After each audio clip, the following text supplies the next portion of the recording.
காலை வணக்கம். ஏற்கனவே தீபாவளி, பொங்கல் இதெல்லாம் சொல்லியிருந்தேன். தீபாவளி தான் அனைத்து மதங்களும் இது மாதிரி கொண்டாடணும்னு சொல்லியிருந்தேன். தப்பு இல்லைங்க, கொண்டாட தப்பு இல்லை. ஆனால் அதை விட நம்மளுக்கு ஒரு முக்கியமானது புண்ணியம் கிடைக்கணும்னா, நம்ம தாத்தா பாட்டி, அப்பாவோட அம்மா, அப்பாவோட அப்பா, அவியோட அம்மா அப்பா இதெல்லாம் நம்ம ஒரு படையில் போட்டு காக்காய்க்கெல்லாம் சாப்பாடு வச்சு, புது துணியெல்லாம் நம்ம சொந்த பந்தங்களில் பேரம்பேத்திகளுக்கெல்லாம் வாங்கி கொடுத்து ஊர் விட்டு ஊர் கொண்டு வர சொல்லி இது மாதிரி சாப்பாடை போட்டு கோயில் குளத்துக்கெல்லாம் போய் நம்ம ஒரு சாமி கும்பிட்டோம்னா அதில் ஒரு புண்ணியம் கிடைக்கி. பட்டாசு வைங்க, புது துணி வாங்குங்க, என்னென்ன செய்யணுமோ செய்யுங்க. நம்ம தாத்தா பாட்டி இறந்தலுக்கு பண்ணிங்கன்னா அதில் ஒரு புண்ணியம் கிடைக்கி, மிகப்பெரிய புண்ணியம் கிடைக்கி. வருங்காலத்தில் நம்ம பசங்களையும் அதே பழக்கத்துக்கு கொண்டு வர சொல்லுங்கள். இது பழக்கத்தை நிறுத்த வேண்டாம். நரகாசுரன் தப்பு பண்ணாக்காக பட்டாசு வைக்கிறாங்க.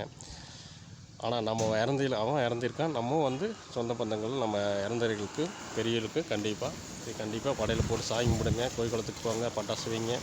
சொந்த பந்தங்களும் மறக்காமல் கூட பிறந்தவங்க கூப்பிடுங்க.